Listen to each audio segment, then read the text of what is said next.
Welcome everybody. My name is Karen Rich. I'm an associate professor at Marywood University and I'm also an LCSW. And I'm here to talk to you today about trauma-informed care as a best practice. So let's start out by discussing what trauma is. Trauma is any event that happens that's outside of the range of normal human experiences that results in a series of reactions that are very difficult for clients to cope with and can last for a number of years. One is hypervigilance, where the person is on edge all of the time. Another is dissociation, where a client sort of leaves their body and sort of isn't present for periods of time. Another one is a flashback, which is a situation where a person literally feels transported back to the traumatic event. And the last one is social withdrawal, which we all understand, but this is something that can take a very extreme form.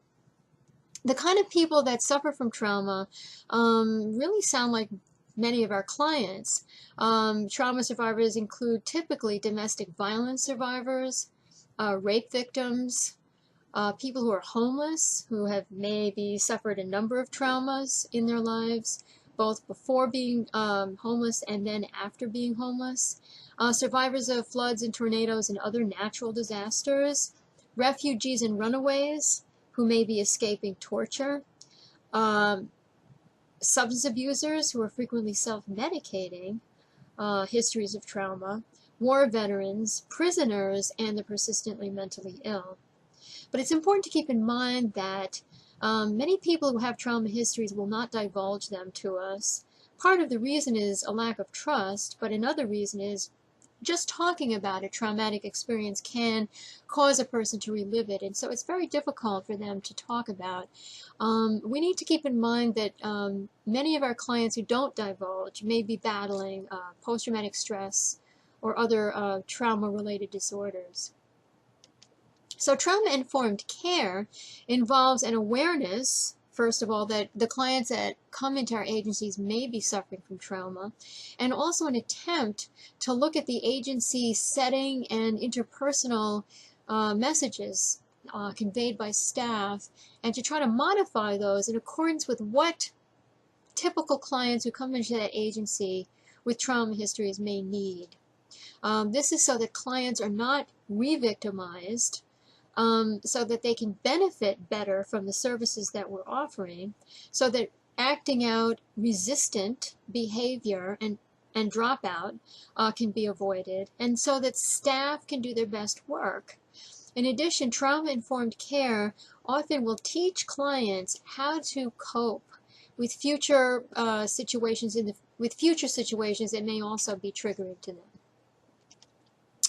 So first of all, let's discuss in greater detail awareness of triggers. When we think about it, there are many things that you could find in a typical service environment that could trigger people. One of them could be, for example, the lighting. Another could be the way the desks are arranged. Another could be the kind of way in which clients are treated impersonally by people at the front desk. One of the kinds of things that triggers many clients is flashing red lights, particularly if someone has been the victim of a medical emergency that resulted in them being transported in an ambulance. Rape survivors can be triggered by either physical restraint, being alone in a small room with a threatening male, interrogator, perhaps a police officer. Maybe even being interviewed by a male or a male doctor.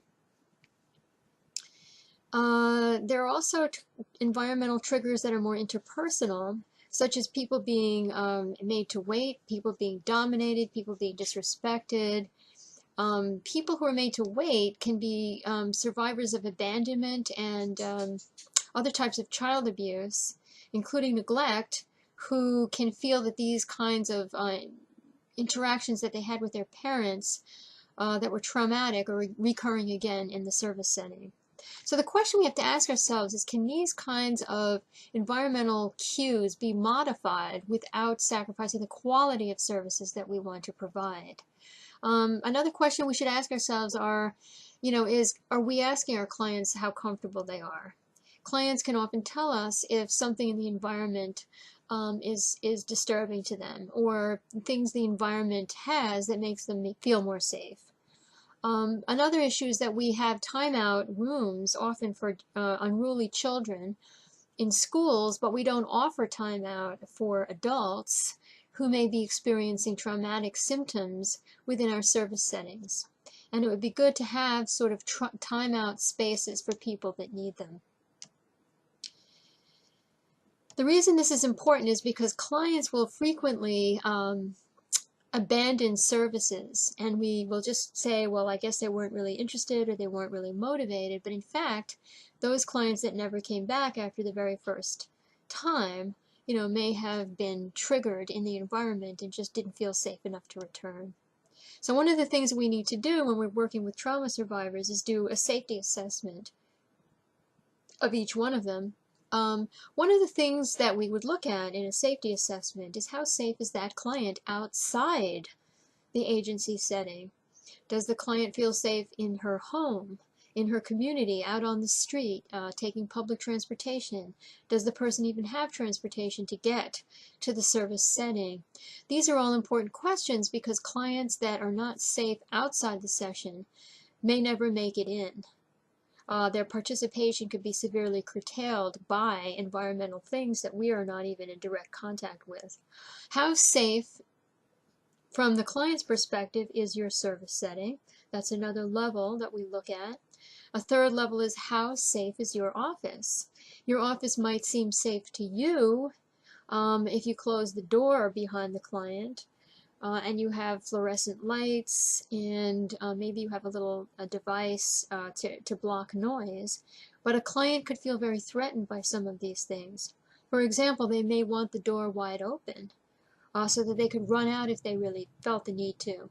Or they could feel that the fluorescent lights are triggering them. Some social workers have said to me, well, I've solved that problem because I have beanbag chairs that I sit in on the floor with my clients. It's really homey and there's no desk between us. And I also have a nice Tiffany lamp, and it's the only light in the room. And it's kind of hard for me to do, but I have to say to some of these people, that is so intimate. Almost romantic, and I don't know that all trauma survivors would feel comfortable in such a setting, even though you do obviously have the best of intentions. So the issue here is that each client is different and has different triggers, and therefore it's important for us to inquire with our clients, what is it about the environment that may make them feel more or less safe.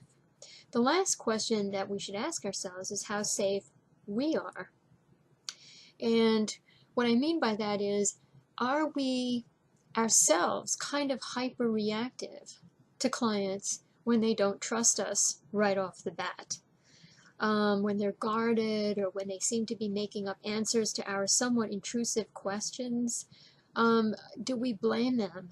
Do we start attributing them with character disorders, when in fact what it is that they're slow to warm up, or maybe even just normal in terms of not trusting a stranger?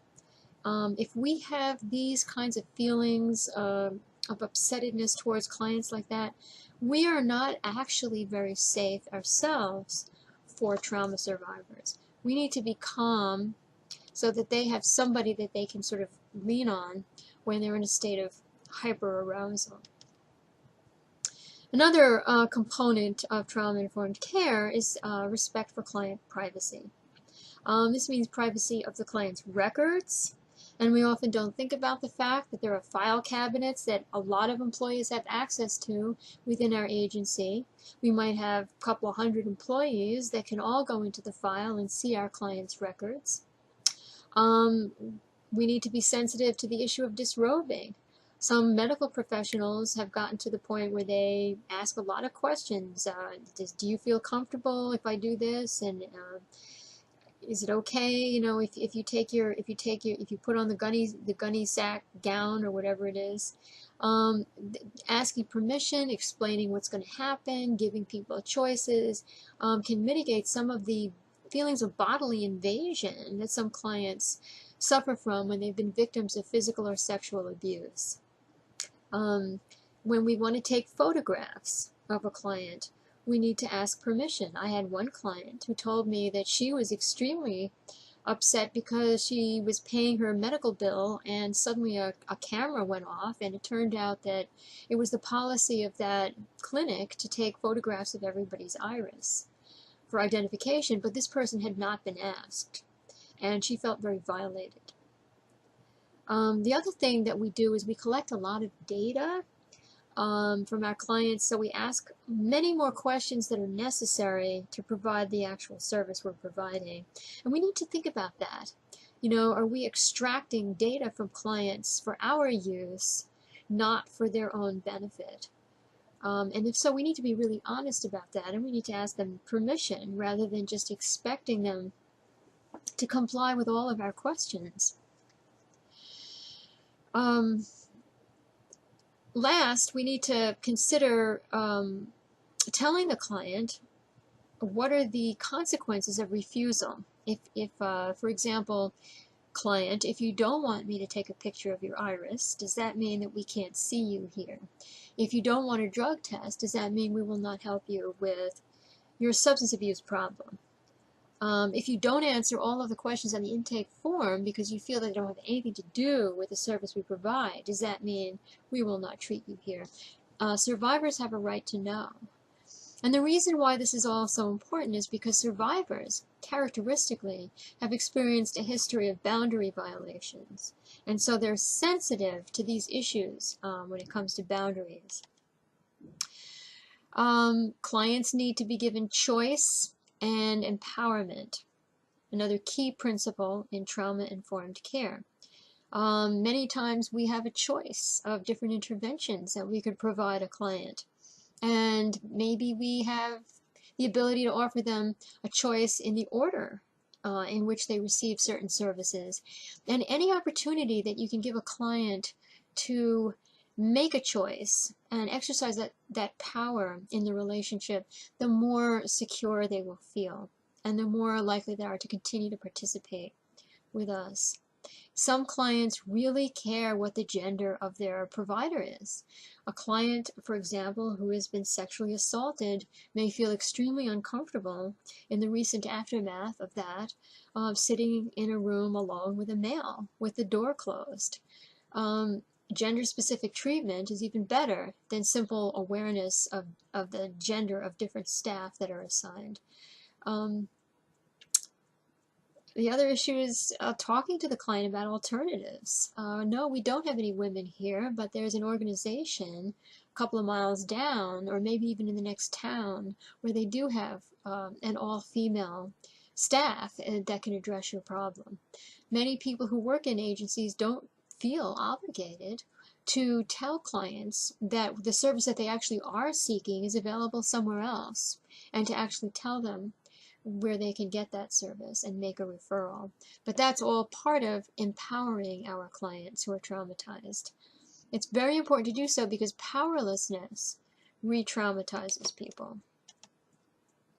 A related concept to empowerment is demystification. Demystification means that you explain what you're doing with your client, when you're going to do it, and why you're going to do it. And more medical professionals are adopting this approach, saying things like, I am going to warm up the speculum and then I'm going to insert it. And you may feel some pressure, but you won't feel any pain. People are more likely to participate in something, even if it's unpleasant, if they have it explained to them. And especially if they're given the right to refuse that. They also have the right to know who is making decisions.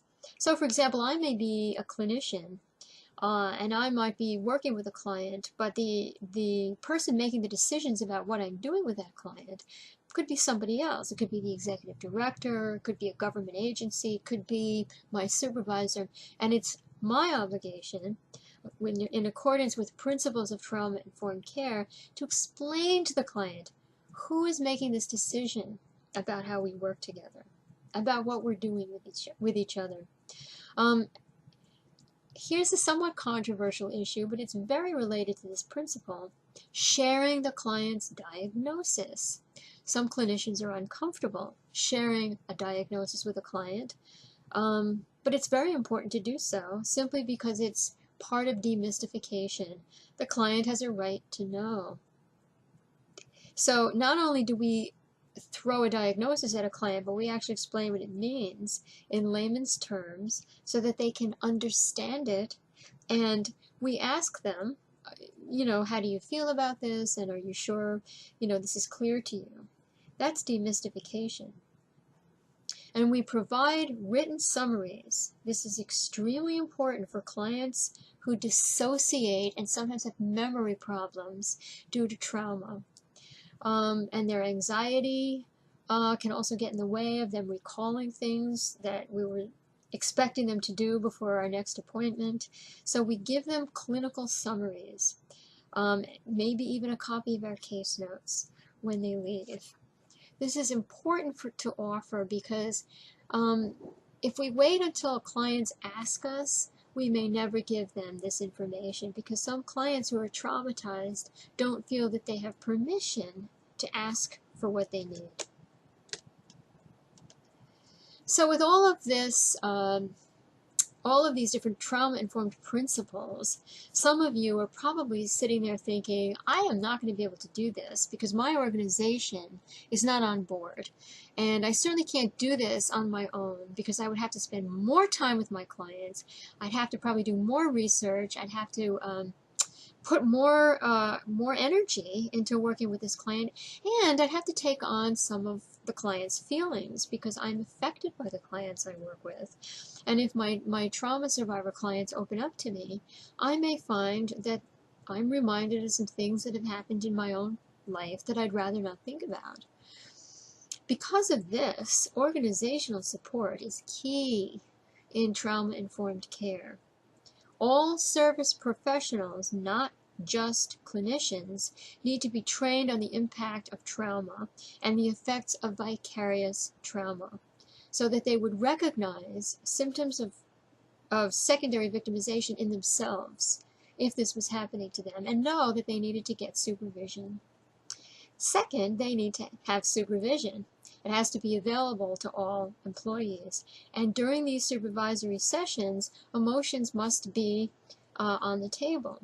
So even though we're moving more and more towards a business model where it's all about just getting the job done as quickly as possible, trauma-informed care says that you need to change your way of working and really focus in on how employees are feeling, even though it takes more time and therefore more money.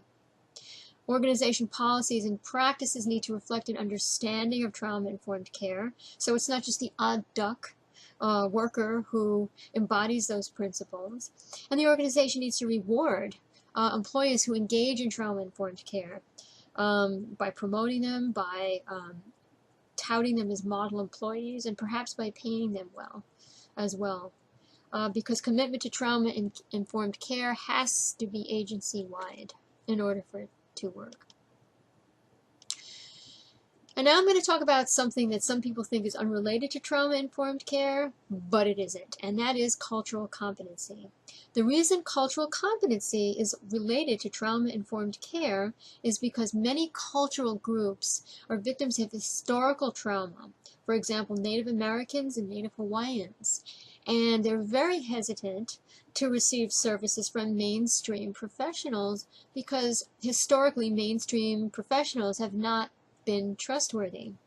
So this creates an obligation on our part. The other issue with trauma survivors is that most of them have felt isolated and unique and different from everybody else as part of what they had to go through in dealing with a trauma in a world that seemed normal to them. So what this means is that somebody who is culturally different, who's also feeling different because they're a trauma survivor, is doubly othered. So we need to extend ourselves, therefore, twice as hard. So this means having translators, it means trying to know a little bit about the cultural background of some of our clients, and to be able to reach out to indigenous providers, to build bridges, and to be cultural brokers to those other services. And the last principle I'm going to talk about is representation and feedback. You know, trauma survivors see things that people who are not traumatized don't see. And also my trauma may be different from your trauma. So I may be, let's say, aware of things that have to do with sexual assault, but I may not be aware of things that would trigger someone who's a war veteran. So what this means is we need organizational consultants. We need people to come into our organizations and evaluate them and come up with a plan for addressing areas where we may be sort of blind to issues that are affecting our clients with trauma histories. The other thing we need is a mechanism for clients to give us feedback. This includes clients with trauma histories and clients without trauma histories. Because we often don't know which is which. But there needs to be a way for anonymous, critical, and also positive comments about our programs to get back to us. And then we need to utilize that feedback to change the way we do business with our clients. One issue is hiring. We need to hire people that are responsive to our clients. We need to train them better. We need to promote people who are doing well, and to make changes in the physical environment when that's necessary, based on the feedback that we hear. So I hope all of this has been helpful to you. These trauma-informed principles, I've just given you little nuggets of each. They could each be a whole hour presentation because each one has nuances attached to it, but hopefully this has been some food for thought, and it'll at least inspire you to really look at some of the way that you're practicing right now and consider whether or not it's as responsive to trauma survivors as it possibly can be. I just want to add that when we do trauma-informed work, we're also doing work that makes ourselves into better people. Thank you for your time.